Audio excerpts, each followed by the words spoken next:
Welcome my dear student, Tapoban study থেকে আমি সুকুমার পাল। আর আজকে তোমাদের জন্য আরআরসি গ্রুপ ডি বা আরআরবি গ্রুপ ডির যে ভ্যাকান্সি লঞ্চ করতে চলেছে সেখানে 25টা মার্কস রয়েছে, কিন্তু শুধু সায়েন্সের। তো সায়েন্সের এই 25টা মার্কস 25 নম্বরই পাওয়া সম্ভব যদি একটা সিস্টেম মেনে পারফর্ম করা যায়। আসলে অনেকে শুনতে চায় না কথা, শুধুমাত্র PY Q, previous year solution বা এমসিকিউ পড়ে সম্ভব হবে না। আজকে তোমাদের আমি একটা দিকদর্শন দেবো, একটা তালিকা বলবো, যেটা আমি শুধু মুখে নয়, আমি একটা চ্যাপ্টার নিয়ে তোমাদের আলোচনা করব যে এই চ্যাপ্টারটার মধ্যে কি কি পড়তে হয় এবং আমি পড়াবো ব্যাপারটা। তো সেই জায়গাটা তোমাদেরকে বুঝতে হবে। আর আমি মনে করি যে প্রত্যেকটা স্টুডেন্টকে সায়েন্সটা নিখুঁতভাবে পড়া উচিত। অনেকেই আমার কথা শুনতে চায় না, তারা ভাবে যে এরকমভাবে হয়ে যাবে, কিন্তু আলটিমেট যখন হয় না আবার সেই পিছনে ফিরে এসে সেখান থেকে শুরু করে। তো পেছনে যখন ফিরবো আমি প্রথম থেকেই সুন্দর করে পারফর্ম করব, আমার একটা টার্গেট থাকা উচিত। তাই প্রত্যেকটা স্টুডেন্টকে আমার রিকোয়েস্ট, যদি তোমরা সায়েন্সকে ভালো মার্কস পেতে চাও, এনসিআরটি বলে কথা নয়, ক্লাসের মাধ্যমিকের মানে বাংলা মিডিয়ামের বই বলে কোনো কথা নেই, যে কোনো মিডিয়ামই অ্যাকসেপ্টেবল। শুধুমাত্র পড়ার সিস্টেমটা একটু তোমাকে পাল্টাতে হবে। আর শুধু তাই নয়, তোমরা ইংলিশ বাংলা মিশিয়ে পড়ার চেষ্টা করবে। আমি তো বলবো ইংলিশটাকে প্রাধান্য দিয়ে পড়া, তাতে সুবিধা হচ্ছে আরআরবি কোশ্চেনে যে ভুলগুলো থাকে সেই ভুলগুলো শুধুমাত্র ইংরেজিতে যদি থাকে তাহলে মানে, আর অন্য বাংলা ভাষায় মানে না। এবার অনেক স্টুডেন্টের এই প্রবলেম হয়েছে, তাই টার্মসগুলো অন্তত তোমার তৈরি থাকা উচিত। চলো, আমি আজকে বিশেষ কথা তোমাদের ওই ব্যাপারে না বলে আমি শুধু একটা সাবজেক্ট নিয়ে আজকে রাসায়নিক বিক্রিয়া বা রাসায়নিক কেমিক্যাল রিয়াকশান যে চ্যাপ্টার, এখান থেকে প্রতি পরীক্ষাতেই কিন্তু কোশ্চেন এসেছে, তো সেটা নিয়ে আমি একটু পড়াবো যে তোমরা কিভাবে পড়বে। আর একটা সিস্টেমকে সামনে নিয়ে আসে যদি দিই, তাহলে তুমি নিজেই আবিষ্কার করতে পারবে তোমার পথ চলা কীভাবে তোমায় চলতে হবে। ওকে প্রিয় স্টুডেন্ট, তাহলে চলে যাচ্ছি আমি একটা চ্যাপ্টারে চলে যাচ্ছি। দেখো, এখানে একটা চ্যাপ্টারের নাম লেখা আছে কেমিক্যাল রিয়াকশান। কেমিক্যাল রিয়াকশান মানে রাসায়নিক বিক্রিয়া। রাসায়নিক বিক্রিয়া কি, কেন, কতটা পড়তে হবে, এই চ্যাপ্টারের কতটুকু পড়লে হবে, কতটুকু বাদ দিতে হবে, এবং তার নোটস কেমন হবে। তোমরা যদি চাও এটা স্ক্রিনশট নিয়ে রাখতে পারো, দেখবে তোমার উপকারে লাগবে। এইভাবে তুমি পড়ো, দেখবে তোমার একটা ধারণা, কমপ্লিট ধারণা তৈরি হবে তোমার। তার মধ্যে ইংলিশ বাংলা মিশিয়ে করলে যথেষ্ট ভালো হয়, এটা আমি বারবার বলি। যদি মানো না মানো সেটা তোমার ব্যাপার, কিন্তু আমার বলা কর্তব্য, আমি বলে যাই তোমাকে। দেখো, এই রাসায়নিক বিক্রিয়া চ্যাপ্টার পড়তে গেলে আমি সুন্দর করে যে জিনিসটাকে সাজিয়েছি, সেই সাজানো জিনিসটাকে একবার তোমাদেরকে বোঝাই। দেখো, রাসায়নিক বিক্রিয়া কাকে বলে সেটা আমি একটু পরে জানবো। তার আগে রাসায়নিক বিক্রিয়া পড়তে গেলে আমাকে মানে পরিবর্তন জানতে হবে। পরিবর্তন কত রকমের? পরিবর্তন হচ্ছে দু রকমের, একটা হচ্ছে ভৌত পরিবর্তন আর একটা রাসায়নিক পরিবর্তন। ভৌত পরিবর্তনে শুধু অবস্থার পরিবর্তন হয়, সেখানে কিন্তু কেমিক্যাল রিয়াকশান কোনো ইনভলভ থাকে না। বোঝা গেল? ভৌত পরিবর্তনে কি হয় স্যার? ভৌত পরিবর্তনে শুধুমাত্র মানে ফিজিক্যাল চেঞ্জে শুধুমাত্র কি হয়? শুধু অবস্থার পরিবর্তন হয়, পদার্থের অবস্থার যেমন জল বরফে পরিণত হলো, বরফ থেকে জলে পরিণত হলো, জল বাষ্পে পরিণত হলো। এই রকম এটাকে দেখবে ইন্টারমলিকুল বা ওর মধ্যে যে আণবিকগত কোনো চেঞ্জ হচ্ছে না। তার রাসায়নিক পরিবর্তন মানে ওর মধ্যে এই পারমাণবিকগত চেঞ্জ হয়ে যাচ্ছে, সেইটা হচ্ছে রাসায়নিক বিক্রিয়া, এবং তার ধর্ম, গন্ধ, বর্ণ সব পাল্টে যাবে। আমি এই নিয়ে বিস্তর ডিসকাস করবো, এবং সুন্দর নোট সিস্টেমটা দেখো। এগুলো খাতায় তোমরা নোট করে করে করবে, না হলে হবে না। আমাদের স্টুডেন্ট এরমভাবেই করে। দেখো, ফিজিক্যাল চেঞ্জ ভৌত পরিবর্তন আমি বাংলা লিখে দিয়েছি, এবং পরীক্ষাতে আসে নিচের কোনটি ভৌত পরিবর্তন নয়। এই যে কোনটি ভৌত পরিবর্তন নেই মানে কোনগুলো ভৌত পরিবর্তন সেগুলো তোমার জানতে হবে। দিয়ে দেখা গেল 3টে ভৌত পরিবর্তন দিল, একটা থাকলো না। তাই আমি তোমাদেরকে প্রথমে একটু দেখাই যে বয়েলিং অফ ওয়াটার। দেখো, জল বয়েল করা, এটা কিন্তু ভৌত পরিবর্তন। দেখবে এতে অবস্থার পরিবর্তন হচ্ছে, অন্য কিছু না। মেল্টিং অফ ওয়াক্স, মোমের গলন। ঠিক আছে। স্পঞ্জ অ্যাবজর্বিং ওয়াটার, স্পঞ্জের জল শোষণ করা। স্পঞ্জ দেখেছো, সেই জল শোষণ করাটা, ওটাও কিন্তু ভৌত পরিবর্তন, মানে স্পঞ্জের জল শোষণ। ডিজলভিং সুগার ইন ওয়াটার, মানে চিনি জলে যদি গুলে যায়, সেটাও কিন্তু ভৌত পরিবর্তন। লোহার চুম্বকে পরিবর্তন করা, আয়োডিনের বাষ্পায়ন করা, বরফ গলন, এগুলো কিন্তু সব ভৌত পরিবর্তনের মধ্যে পড়ে। তাহলে এই যে আমি সুন্দর করে সাজিয়েছি, তুমিও নোটস এরকম সুন্দর করে সাজাবে। আর সাজিয়ে খাতা একবার হলে পরীক্ষার আগে যদি তুমি একবার দেখো, বা মাঝে মাঝে তোমার যখন আটকে যাবে, তখন এই বেসটুকু তোমাকে তৈরি করতে হবে।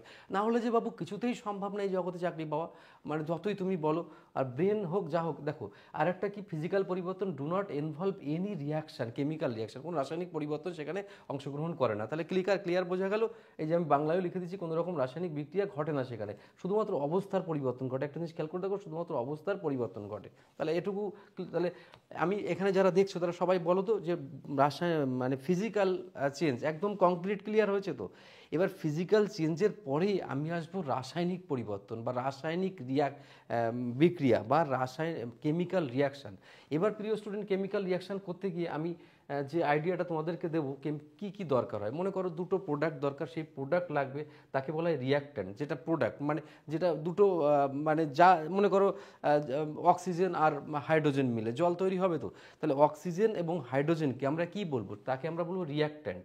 রিয়াক্ট্যান্ট বলবো মানে বিক্রিয়ক বলবো।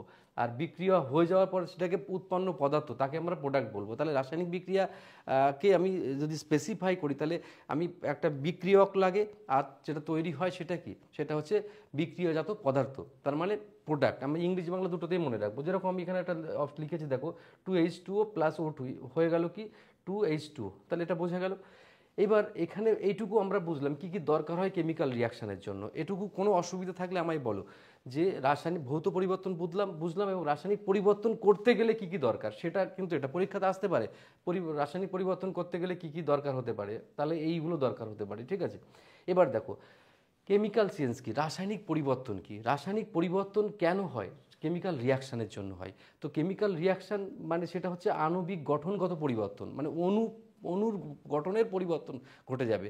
যেমন তুমি মনে করো একটা পেপারকে পুড়িয়ে দিলে, পেপারকে যদি পুড়িয়ে দাও তাহলে তুমি এই পেপারটাকে আর জোড়া লাগিয়ে যে কোনোভাবে তুমি পাবে না, কিন্তু জলকে বাষ্পে পরিণত করলে বাষ্প থেকে আবার কিন্তু জলে পরিণত করতে পারবে, বরফকে জলে পরিণত করলে আবার জল থেকে বরফ তৈরি করতে পারবে, কিন্তু এক্ষেত্রে হবে না। তাই এক্ষেত্রে আণবিক গঠনের পরিবর্তন হবে।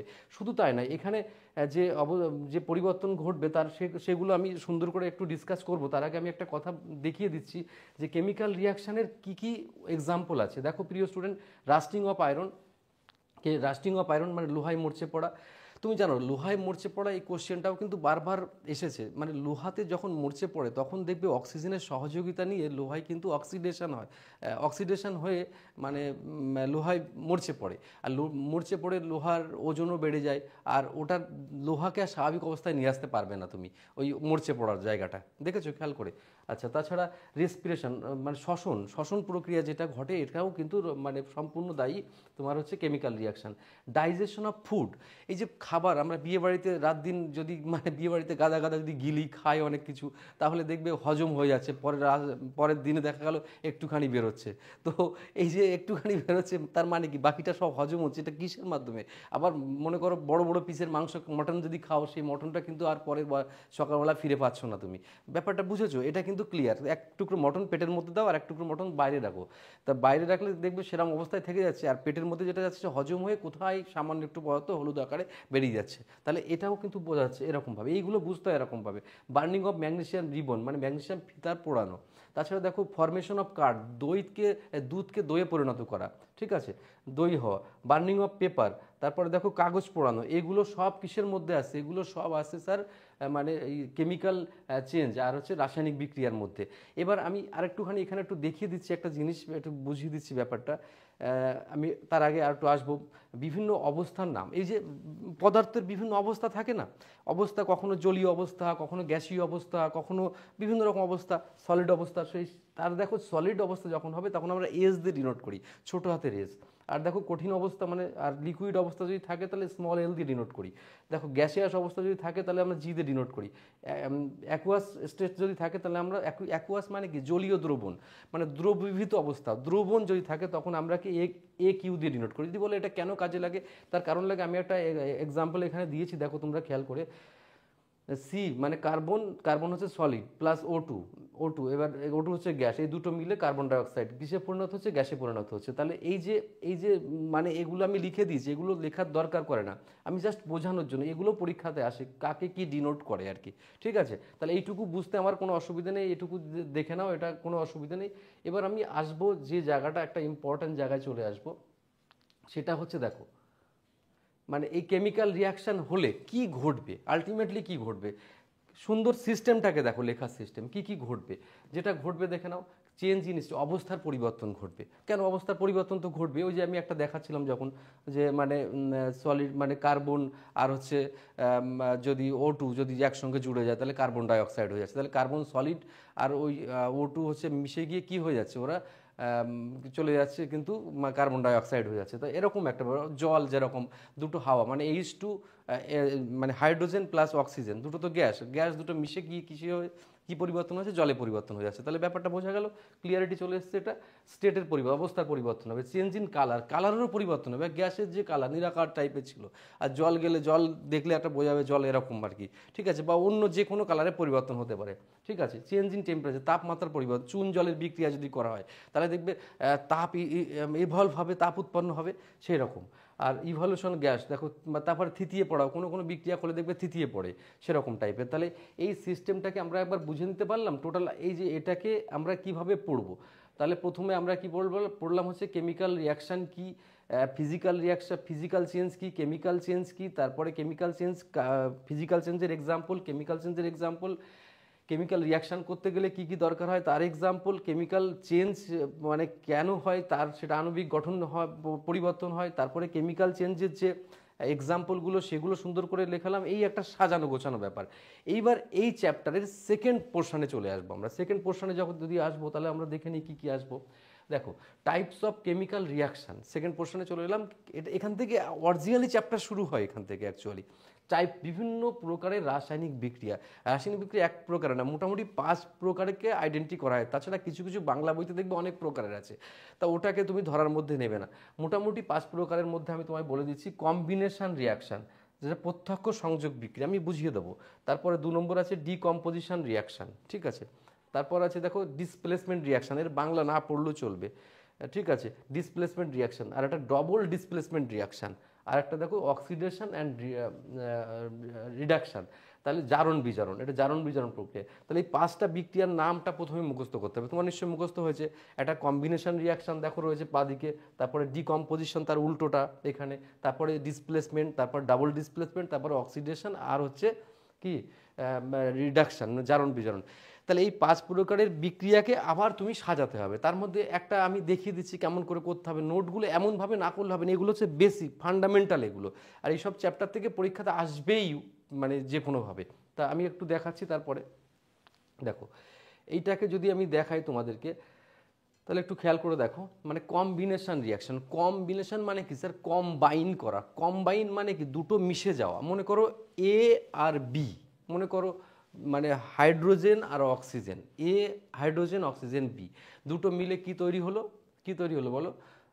H2O, জল। তাহলে এই যে দুটো মিলে যখন তৈরি হচ্ছে তখন তাকে বলা হয় কম্বিনেশন রিয়াকশন। দেখো C+O2 CO2, A+B, মানে এখানে এ আর সিকে এ ধরা হচ্ছে, আর এই O2কে বি ধরা হচ্ছে। তাহলে দেখো CO2 মিলে হচ্ছে কার্বন, ঠিক আছে। এই আর মানে এটা এ, এটা বি, আর মিলে সি হচ্ছে, মানে দুটো কম্বাইন হয়ে গিয়ে সি হচ্ছে, ঠিক আছে। তারপর দেখো, দেখো এখানে আছে CaO প্লাস H2O, আর হয়েছে CaOH2। তার মানে কুইক লাইম সঙ্গে যদি জল মিশে যায় তাহলে স্লেক লাইম তৈরি হচ্ছে। তার মানে এটাকে যদি মানে এ ধরো আর এটাকে বি ধরো, তাহলে হয়ে যাচ্ছে কি সি হয়ে যাচ্ছে। তাহলে বোঝা গেল প্রিয় স্টুডেন্ট? তা এই যে আমি যতটুকু তোমাকে করালাম, এখানে বুঝতে তোমার কি সুবিধা হচ্ছে? ব্যাপারটা হচ্ছে যে তোমাকে এই যে আইডিয়াটা যদি রাখো, এর কিছু এক্সাম্পল জোগাড় করো। তুমি যদি ভাবো যে না এগুলো ছাড়া আর একটু বেশি তোমাকে পড়তে হবে, তাহলে কি করতে হবে? ওই টাইপের যদি কখনো PYQ করতে বা কোনো অবজেক্টিভ করতে যাও, তাহলে ওই কোশ্চেন যা তোমার চোখের সামনে আসবে সেগুলো এই খাতাটাতে নোট করো। এইভাবে যদি পারফর্ম করো, দুনিয়া তোমার হাতের মুঠোই থাকবে। চাকরির জন্য দরজায় অনেকে খোঁজে যায়, কিন্তু তুমি যদি সত্যিকারই সাবজেক্টগুলোকে উপযুক্তভাবে পারফর্ম করো, তাহলে তোমার চাকরি আটকানোর ক্ষমতা কেউ রাখে না। আমি একটা কথা বলি, চাকরি পাওয়া কঠিন আমি মানি। আসলে আমার স্টুডেন্টরাও যে আমার সব কথা শোনে তা না, তারাও কিন্তু আজকাল এত কালেকশানের যুগ এসেছে না, আর দেখবি ইউটিউবে রোজ ক্লাস হচ্ছে। সত্যিকারের রোজ ক্লাসের আমার কতটা দরকার জানা নেই, তবে এই যে এটুকু যতটুকু করালাম, এইটুকু যদি তুমি বোঝো তাহলে সুন্দর নোট করো, তাহলে কোনো ইউটিউব বা কোনো স্যারও দরকার পড়ে না হিসেব মতো। তাহলে এবার আমার স্টুডেন্টরাও অনেকে কী করে বলো তো, তপবনে পড়ছে, পড়ার সাথে সাথে হয়তো দেখা গেল আবার অন্য চিন্তা করতে করতে অন্য কিছু শুরু করলো। তাহলে এই যে মাঝে ভজকট অবস্থায় হয়ে গিয়ে না মানে নিঃশেষ হয়ে যায়। তাই আমি প্ল্যান করি এরকম যে আসলে যে জিনিসটা সম্পর্কে আমার নলেজ না থাকবে সেই জিনিস আমি কি করে পারফর্ম করব। টুকটাক করে চালাকির দ্বারা ব্রুনও ফাটানো যায়, কিন্তু ফোড়া ফাটানো কি যায়? ফোড়া ফাটাতে গেলে তো অপারেশন দরকার। তাই আমি যারা শুনছো কথাগুলো তারা প্রত্যেকে একটা জিনিস খেয়াল রাখো, যে চাকরি পেতে গেলে তোমাকে কোর থেকে মানে শিখতে হবে। এখনকার দিনকাল পাল্টেছে, 20 বছর আগের চিন্তাভাবনা, 25 বছর আগে চিন্তাভাবনা সম্পূর্ণ চেঞ্জ হয়েছে। এখন তোমাকে জিনিসটা বুঝতে হবে। কোশ্চেন কঠিন হচ্ছে না, কিন্তু তোমার বেসিক নলেজটুকুর দায়বদ্ধতা নিতে হবে। রেলওয়ে বোর্ড বলো, যে কোনো বোর্ড এটাই চাইছে। ওকে, তাহলে প্রিয় স্টুডেন্ট তোমরা এভাবেই পড়াশুনো করো। আশা করি আমার এই টোটাল কথাগুলো তোমরা বুঝেছো, হৃদয় দিয়ে অনুভব করেছো। আমি তোমাদেরকে ভালোবেসেই কথাগুলো বলতে চাইলাম। আচ্ছা, ভালো থেকো তোমরা। আর আমরা আমরা অ্যাকচুয়ালি তপবন স্টাডি সেন্টারে আমরা এই যে প্রচুর ভিডিও করার সময়ও পাই না, আমরা এত ইনভলভ থাকি আমাদের স্টুডেন্টদেরকে নিয়ে তুমি কল্পনাও করতে পারবে না। প্রথম দিনও যেমন তাদের গাইড করি লাস্ট অবধি, তাও সবার কাছে যে সুকুমার পাল ভালো হবে এটা নয়। কি করে ভাববো সবার কাছে ভালো হবে? আমি ভালো বলে আশা করি না, আমি শুধু আমাদের কাজটা করে যেতে চাই। বেস্ট অফ লাক, ভালো থেকো প্রিয় স্টুডেন্টস, আবার দেখা হচ্ছে খুব তাড়াতাড়ি।